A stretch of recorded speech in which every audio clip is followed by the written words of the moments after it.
Welcome back to Let's Not Sugarcoat It. Season 3 is here and we're excited to dive into the core of communication, relationships, and leadership. We're your hosts, Bella and Lee, a husband and wife duo with a successful business helping couples and organizations get it together to play a bigger game and elevate their relationships and performance. We believe in keeping it real, so each week we'll bring you incredible guests, entrepreneurs sharing their authentic experiences, along with episodes featuring just the two of us tackling the tough topics. So, if you're ready to enhance your connections and sharpen your leadership skills, you're in the right place. Let's get started. All right, welcome back to another episode of Let's Not Sugarcoat It. Today we have Stephen Paul Edwards, who has joined us. And so Stephen Paul Edwards is the author of The Venus Flytrap, Madness and Mayhem. Mm-hmm. And he also works with people through coaching and counseling. But today we're focusing on the real life lessons behind your work, Stephen, and the patterns people miss when they're in the middle of chaos and practical steps our listeners can use immediately. I was born in England, had a traumatic childhood, like most people, right? Didn't feel loved, right? My father was gone all the time. My mom was suffering from her own childhood trauma. So I was looking for love in all the wrong places. And then I went through some tough experiences. When I was a kid, as a young boy, I was playing soccer. Went to the showers, and I was the guy that was picked on for having a small dick, right? So then that stayed with me throughout my entire schoolhood life. So I was traumatized by that.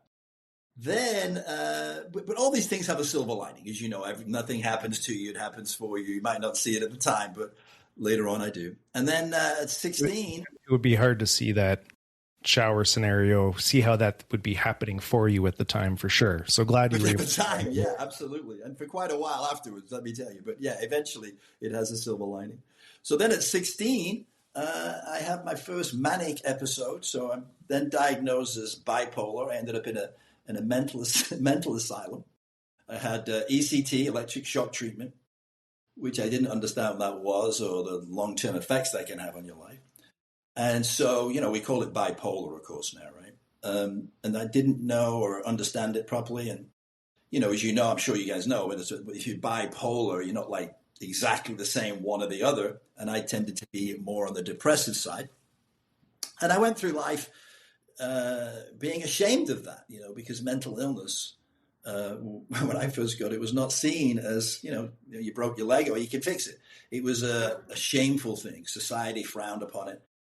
I could never tell anybody about it. You know, I mean, you can't put it on a job application, right? And it's probably not a good thing to tell your girlfriend, right? So I went through all that. Those things obviously molded me a lot. I wasn't necessarily conscious of them because I pushed it down, but it did cause me to have that shame and that guilt. So what was the silver lining? Well, the silver lining was, as a result of thinking I could never really be very good in the bedroom, I became very good in the bedroom because I had to figure out how to pleasure my partner, right? And it wasn't going to be through penetration, right? So although later on I found that I have an average size dick, but I didn't know that for a long time. Just in case you wanted to know that, probably didn't. But anyway, so I became an overachiever in the bedroom, which is obviously good.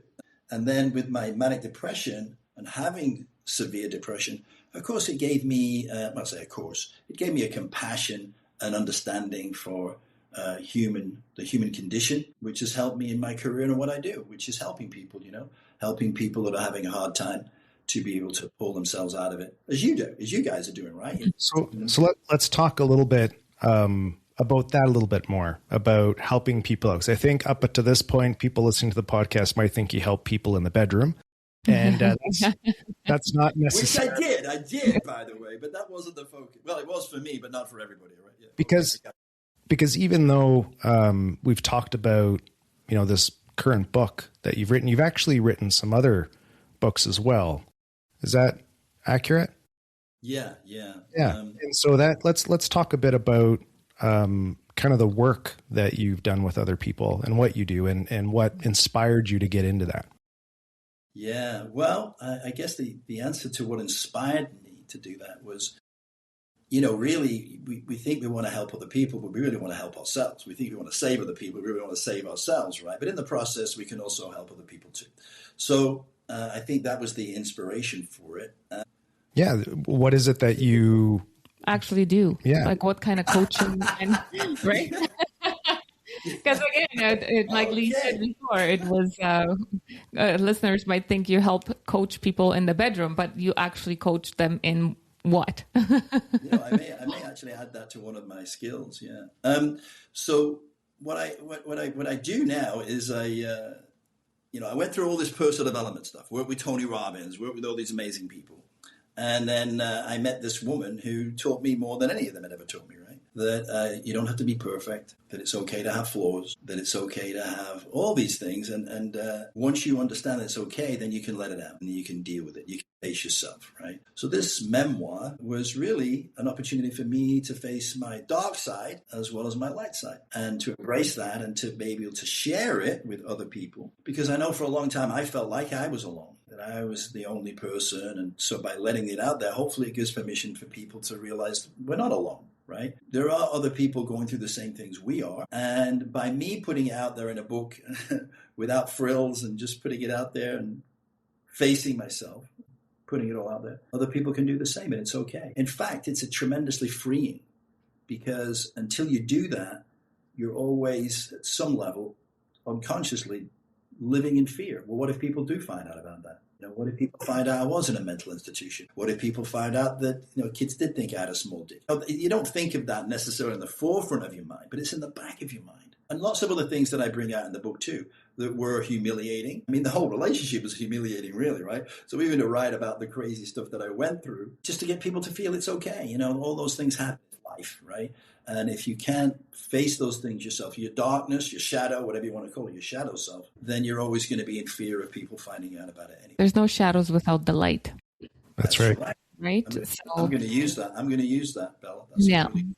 Yeah. So there's always, when there's light, there's definitely shadow. And a lot of us don't want to look at that part of ourselves because that's the icky parts. Those are the ones that we have to look in the mirror and acknowledge that we are not perfect. We do have our secrets and we do have our darkness. But if we don't address it and we're constantly just living as if we're just the light, the shadows start popping up more and more and more until you actually deal with it, because it does shape who you are. But acknowledging them, you become true to yourself and you find out who you truly are versus the pretend version of who you think or you say you are. Or you want to project that you are, other people to believe that you are. Yes. And people, I feel like people can see right through when you're not genuine, right? You always question that person that constantly everything is right, everything is perfect, we never fight, we never do any of it.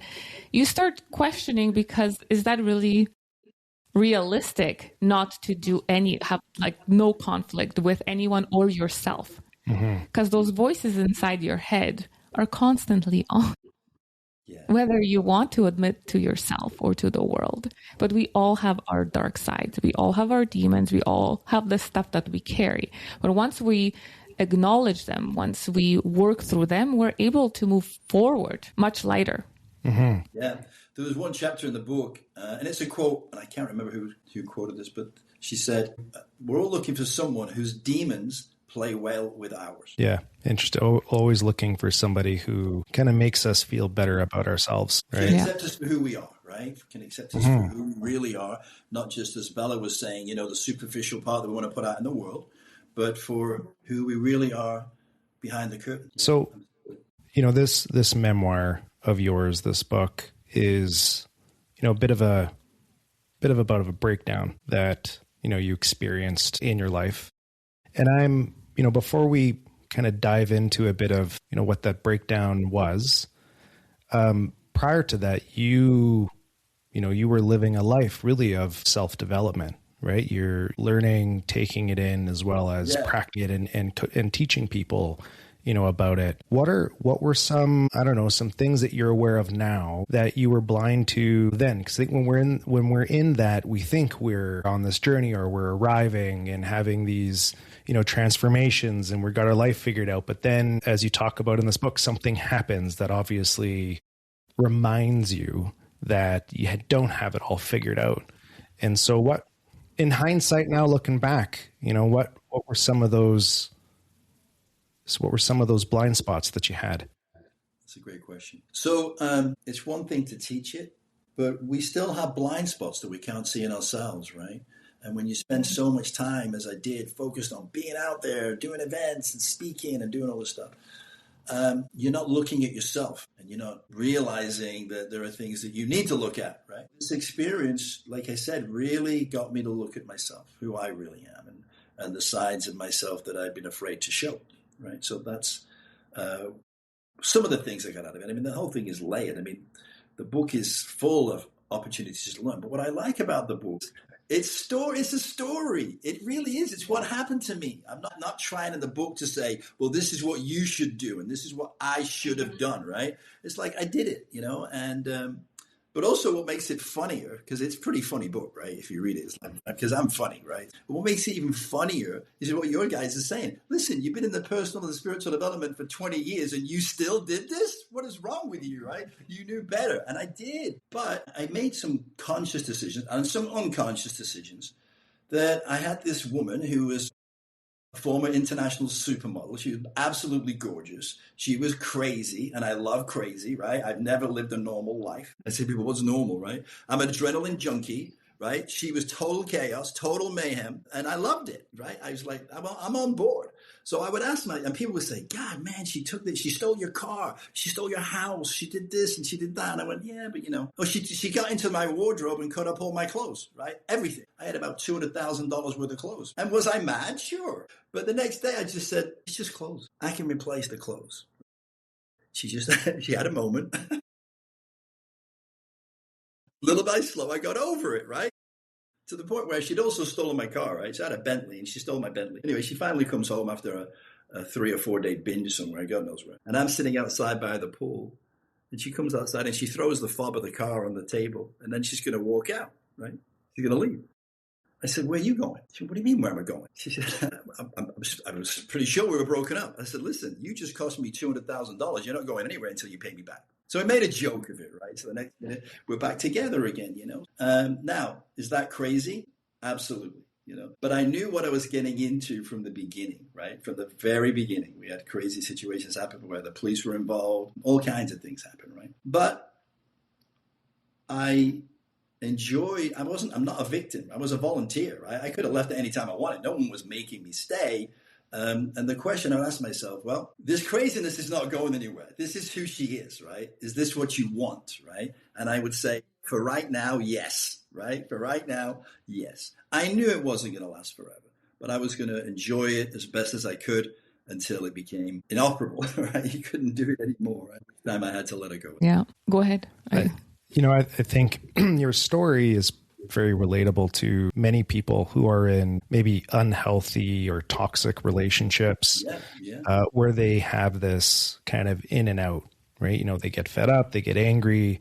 When we were talking before, you mentioned that the two of you broke up many, many times, short periods of time back together.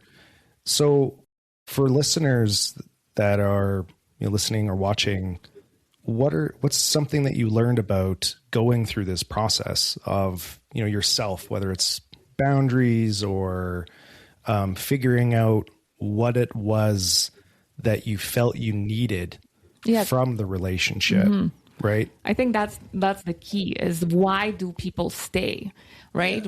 What is their internal dialogue and their things that they haven't worked through yet that keeps them coming back to the toxic, to that fill, right? Because you have high highs and low lows, but there's something that is not right within yourself that you are allowing yourself to be on that roller coaster. So Yeah, no, you're right. Exactly. Yeah. I mean, it's not normal. You're definitely not in balance and in your true spiritual nature when that stuff is going on, which actually is what makes it even funnier, right? When you think about all the things that done and all, the learnings and teachings, having a PhD in spiritual counseling, you go, no way. This guy has no way done any personal development. There's no way a spiritual counselor, because it seems so ridiculous, which makes it even funnier. So number one, I felt like I was getting more out of it that was worthwhile for the time being. Now, what did I learn from it? I mean, it was 3 years, right? 3 years of being with her. So I learned a tremendous amount, and we had a great time. We had amazing times together that are just so incredible. You know, I learned that we're all human, and it's okay to have a dark side. It's okay to have, there's no reason to be ashamed of anything, right? Is one of the things I really wanted to feel, because I know for a long time, with me having that experience as a kid, and me having bipolar and other things, that I felt ashamed. Right. And I learned there's nothing to be ashamed of. You know, you've lived a life, you've been through some things that have made you who you are. You know, like this experience that I had with Tomas is not something I want to go through again. Right. But I went through it. It's kind of like, you can probably, I'm sure you even say this, right? You've been through some experiences in your life. You probably say, I never want to go through that again. But I'm glad I went through it because it's helped me become who I am today. And I quite like who I am today. Right. And also, I'm not saying that I am healed, right? I'm saying that I'm further along than I was before I had that experience. So, for an example, I'd always been in a relationship. I was married 4 times, and I had tons of relationships as well, right? So, but now, I haven't dated for 3 years. That never happened to me in my life before, right? And I'm not even looking to date anybody. I'm happy, I don't need to get online. I don't need to go on all these little, what do they call them? The apps, right? I'm not on any of them. And I'm happy. Now, that doesn't mean that I won't be open to meeting somebody, but it'll be organic. It'll just come naturally, right? It won't be forced. It's not going to be me looking for somebody. It'll probably, when I'm not looking, I'm more likely to be in that situation. But I'm very happy. My days are full. I'm excited every day to start every day. By the end of the day, I'm exhausted, and so I get to sleep. And I love what I'm doing, right? And I love who I am today. Now, here's the thing. I haven't dated for 3 years. So how am I going to be in a relationship? Well, we don't know, right? We don't know until you are, right? That's going to be the proof in the pudding. So we'll see. But I have to say, in my defense, I haven't spoken to Tomas in 8 years. You're not on trial, by the way. No, I know. I'm just kidding. Yeah. Right? Yeah. Although I am really. I'm kidding. Right? So I haven't spoken to her in like 8 years, right? And we haven't been in touch. And yet I wrote this book, and within a few days of it being released, she got on my social media. She knew. How the hell did she know that I'd written this? Because she was very psychic, right? She would know things that happened. Like, how did she know? So, but she contacted me, but I haven't responded. So why haven't I responded, right? Well, because I don't want to start it over again, right? Do you feel like if you do, you will? Do you feel like to her, she will have that pull to pull you back in? No? Of course she will, right? So I got to figure out, am I ready? I think I'm ready, but that's a whole different thing than actually being ready. But I'm just not ready to reach out yet. At some point I'm going to have to, right? At some point we're going to talk, because she knows I've got a book out there, and she knows my social media. And she's been, I didn't even know you could call someone on Instagram. Apparently she's been calling me on Instagram. So at some point I'm going to have to cave and have some communication with her and see Bella, right? I don't know. The only way to know is to know, right? Yeah.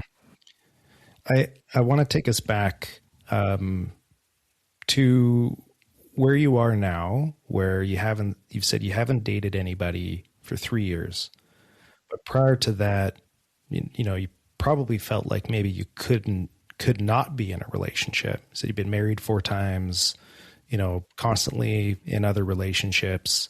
Mm-hmm. What was that, shift from you? Because it sounds like you're talking about how you don't feel this need to have to be in a relationship anymore. And so, provide, I guess, that what you did, what you experienced to be in this shift, healthier spot that you're in by the sounds of it, to feel whole, right? You're happy just being in a relationship with yourself versus to be in a relationship with someone else to fill a void. Yeah, exactly. But like I said, not being in a relationship doesn't mean you're healed, right? A lot of people say, they're dating, they get out of a relationship. I'm not being in a relationship.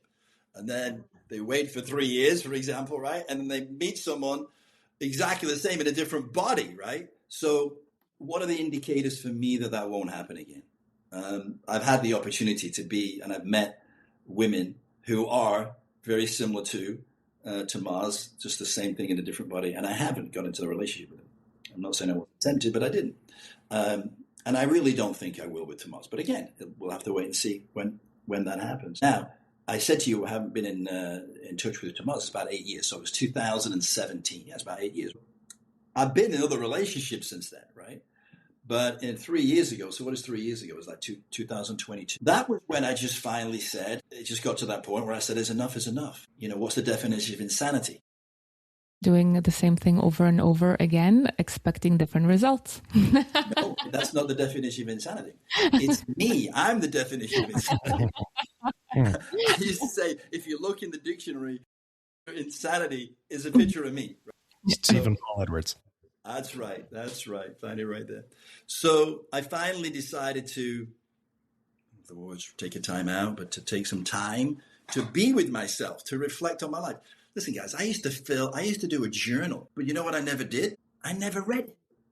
You know what I mean? It was just something that you're supposed to do on this journey of personal development, right? But I never read it. So I realized I needed to really take some time and reflect on my life, because something else I didn't tell you is that my home life was very unhappy. So all I wanted to do was get away from home. I wanted to run away. I actually literally ran away from home a number of times, but they kept catching me. But anyway, I wanted to run away from home. Finally, I managed to escape. And then I spent the rest of my life running away. I was speaking in different cities. I worked with Tony Robbins, who lived in different cities all over the United States. I never found my home because I realized that I am my home. And I was running away from myself. And as you both know, wherever you go, there you are, right? Yeah.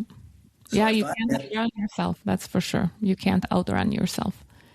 If you're not healing and not dealing, you're running, but you always come with you. So absolutely, yeah. Wherever you go, there you are, right? There you are. So now I don't travel nearly. I mean, I travel very rarely. I'm in my home, and I love being in my home.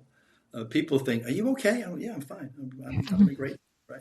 Yeah. So, and that was something I never did. You see, or if I was alone, I didn't want to be alone. Right? Yeah. No, I love that perspective that you just provided, because I think a lot of us get drawn to, external validation, being around people, constantly achieving as a form of not spending time with ourselves, right? Because often actually, the answers we seek are in the silence we're avoiding.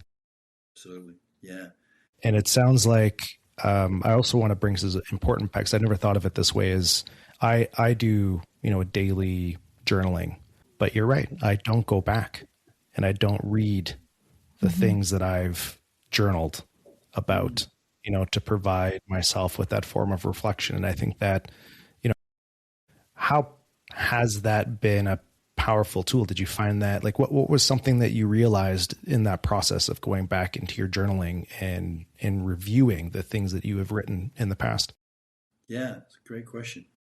So first of all, and Bella, you would better throw light on this maybe, because maybe it's a guy thing, man. We want to be going forward, right? We're like, go out and get it, make it happen, right?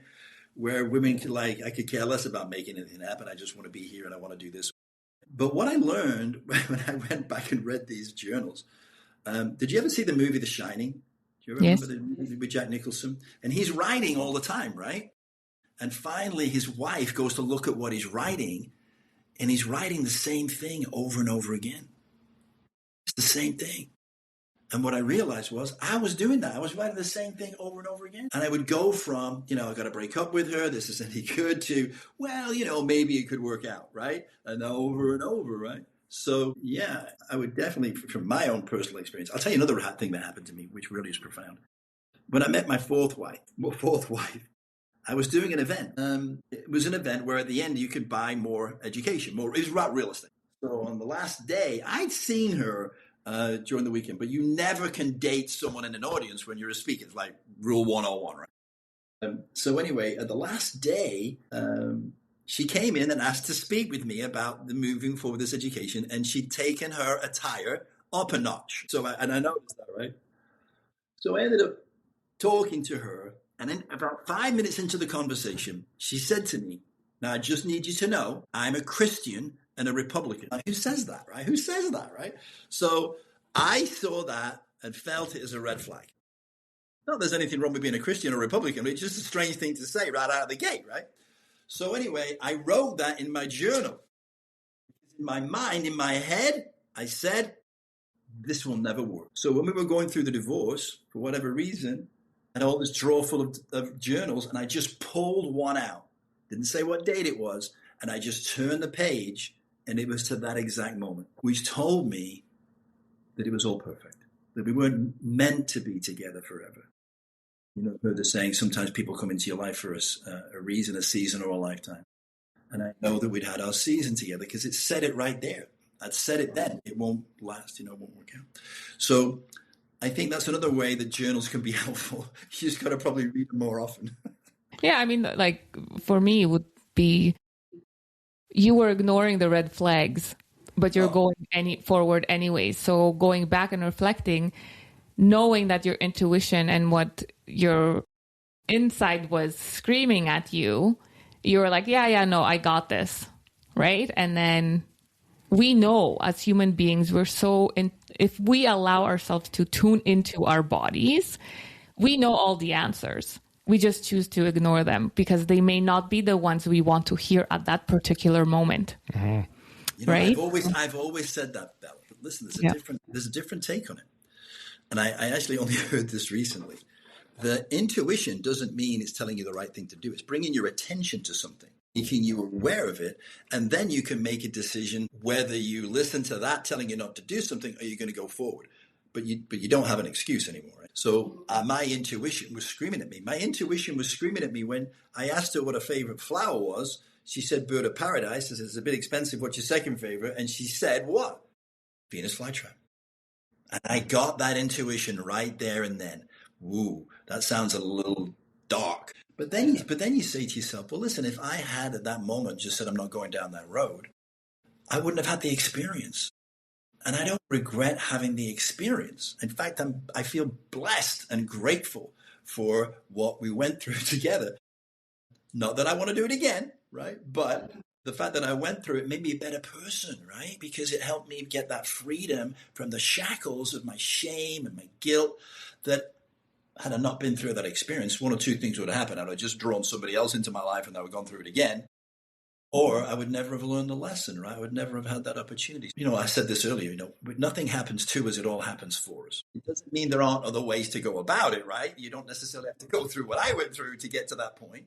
If you are ready and willing to listen, as you would say, know that when she says her second favorite flower is the Venus Flytrap, get the hell out of there, right? So I was not a victim. I was a volunteer, right? And like I said, I feel grateful for it. But had I been in a different place and not needed to get all those lessons, then the right thing to do would have been to get out, right? Sooner rather than later. Yeah. So how does Stephen Paul Edwards now spend your time? Now that you're in a different phase, a different season of life, you've had these learnings, you're, poured a lot of them into the book. You've got, I think, 2 other books as a part of the series, bit of a spoiler alert there. What, in addition to that, how are you, I guess, staying grounded, staying focused in this new version of you? Yeah. Well, one of the things that happened in that relationship is, you could see, is I lost myself, right? I gave up myself, who I am, to be with somebody else. And so I'm very grounded in what I want now and doing what I want to do in life and making sure I do what makes me happy, not what somebody else wants me to be or what makes somebody else happy. So, and like I say, right now, a lot of it's me on my own. I have a very close family and we spend time every week. I go and watch soccer with my dad. We go to a pub and we have an English breakfast. And I have 2 beautiful nieces. So we hang out and I have a great sister and we're always having dinners. So my focus is really around my family because, to be honest, for a long time in my life, I wasn't close to my family. So now they're the focal point, right?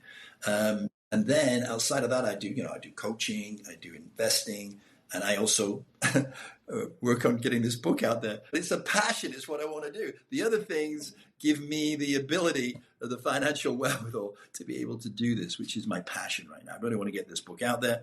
And to be honest, I want to make it into a series. I wanted to get it onto Netflix, right? Get it out there because I think it's a great message. And it's fun, and I think it's enthralling, right? I mean, the first thing you see, obviously, is the cover of the book, and it looks like a erotic romance, which it is, but it's also a lot more. There's a lot more to it. Yeah. More depth to it than that, yeah. So that's what keeps me going. That's what keeps me, I don't know about grounded, but it keeps me busy. It gets me up early and I get to sleep okay. I don't have any problem sleeping because I'm pretty much exhausted by the end of the day. Yeah. I mean, it sounds like, a core value shift a bit. When I hear you say now you're focused a lot on family, where before you weren't very connected with your family, that to me sounds like a shift in your in what's really important to you in your core values, and shifting some of habits, some bad habits, good habits. Yeah. Would you like the list? Would you like me to send you a list? Yeah, like a few. Yeah, like what has shifted for you to get you to this space, habit-wise? Yeah. Well, I think, one of the biggest things is that I recognize that I'd given up myself to be with somebody else and that I would no longer do that. So that's a big shift, right? Value shift, value of myself. So building my self-esteem, right, is very important because you don't do those things if you have good self-esteem, right? So that was a trap that I fell into, but also a great learning lesson that had I not learned it in that experience, probably would have still been even more stupid than I am today, right? Yeah. What are some early warning signs of that, though? If you're in a relationship where you're really prioritizing all the needs of the other person to a point where you're not giving any prioritization to your own needs, whether that's low self-esteem or whatever it is, what are some early warning signs that, somebody listening right now can be like, oh, I can see some of that showing up in my relationship, the patterns. Mm-hmm. Yeah. Yeah. Well, I think, saying what you're saying, realizing that you're giving up what's important to you for somebody else. You're not doing the things that you were doing before you met that person because you're trying to please that other person. That's a huge red flag. And you're going to lose yourself. And a lot of people that will let you do that want you to do that. They want you to lose yourself. So you become totally reliant on them. A lot of people that are going to be in a toxic relationship are going to want to isolate you. They'll do things subtly that will take you away from your family. Or, if you go work out, when you go work out, oh, don't go and work out today. Be here with me, or, don't drink that juice. It's not doing you any good. Or whatever it is, right? They are going to take you away from what made you who you are and what you would want to do and get you to do the things that they want to do, which may not be in your best interest. So watch for that. And also be aware of how you give that up too easily to please the other person because you don't want to argue with them. You don't want to have them unhappy. And so you think you're making them happier, but you're making yourself very unhappy because you're losing sense of self. Yeah. It's kind of a slippery slope, I feel like, on social media and relationships and how swipeable relationships are. There's this whole trend going on, women don't need men, men don't need women. Like, what do we, I don't need to please you. You don't need to please me. I love myself first. Da, da, da. However, I feel like we're crossing a little too far on that line because I do want, when I'm in a relationship with my husband, I do want to do things that please him and he vice versa. But right now, I feel like we're in this culture, this dating culture, where everyone just thinks of themselves. And that word narcissism is flown around all over the place. Oh, he's a narcissist. Oh, she's a narcissist. Well, we're all have narcissistic tendencies because we want the best for ourselves. However, I also want the best for my husband. So we need to now shift the language, I feel, into what a healthy relationship would look like, where both people are seen and heard versus this pitting each other against each other, right? Mm-hmm. And that's where relationships are so swipeable, swipe left, swipe right. I mean, I haven't been. Yeah, don't know which swipe. I'm not doing that right now, just so you know. Yeah. But yeah, you're talking my language right now.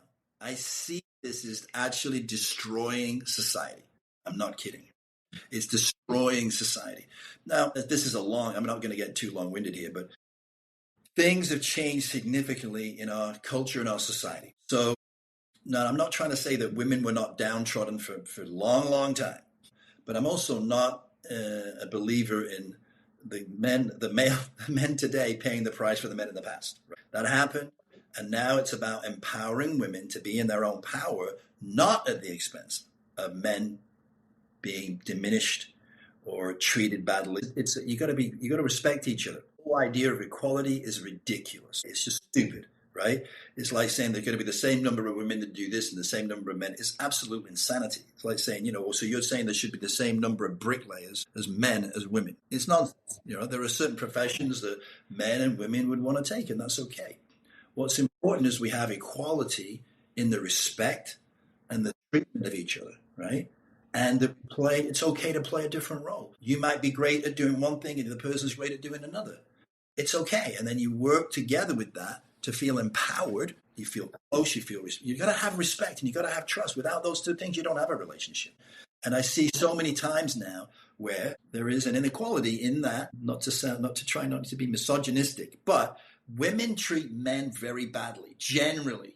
But if a man was to turn around and say the same thing to a woman, they'd be ostracized, right? So I think, as you said, Bella, the pendulum has gone too far to where young men today are feeling diminished, feeling they're not doing as well in school because of this swing of the pendulum too far one way to the other. And so I'm a big advocate for educating people about how to be in a relationship. But, the other person's not going to be there for you. You're not there for them. You're there for each other. Yeah. I feel too also like the way family has been kind of divided, especially when women started going to work. It was you go to work and you take care of everything in the household, which at some point there's only so much we can do in a day before we get worn out and there's resentment because the men were not doing the housework because that was something the woman would do. She's in the kitchen, but now she's working full time, right? So we also have to educate the men who still there's a lot of men out there that still feel like the domestic responsibilities, the children are a responsibility of the woman, and the expectation is you work full time. But then when I come home, I'm going to put my feet up and you go into the kitchen and you make me dinner. Yeah. So that equality piece, it's like you said, it's not about, money, and it's about the respect. Women also are not set up to, I guess, succeed if they're staying at home. Like looking at women who are stay-at-home moms with 4 or 5 children is like, oh, you're just that. Well, no, taking care of 4 human beings is quite the job. And it's not a job that's 9 to 5. It's 24/7, right? So there has to be a system in place that also values stay-at-home moms as much as those that choose to go to work. But we don't have a choice of how society has been built right now. I would say we don't have a choice how it was built, but we have a choice of how we build it, right? So that comes down to communication. So if you said to your husband, listen, things have changed. I can't do all the things you do and all the things that I do, and you just keep doing the same things you do. If I'm going to stay at home and take care of the children, then you are the provider. I'm not going to work. But we can't live off one salary in today's world. So in order to make this work for both of us, we both have to take responsibilities around the domestic duties in a home. We have to share those responsibilities just like we share everything else. Now, that may or not be an easy conversation to have, but it's a conversation you got to have. Because if you don't, you will be resentful and it will end up in separation, possibly divorce. We hope you enjoyed today's episode and gained valuable insights to elevate your life and business. If you found value in our conversation, spread the love. Share this episode with family and friends, and let's grow this supportive community together. And don't forget to like and follow us so we can reach more amazing people just like you. Until next time, remember, let's not sugarcoat it. Keep it real, raw, and unfiltered.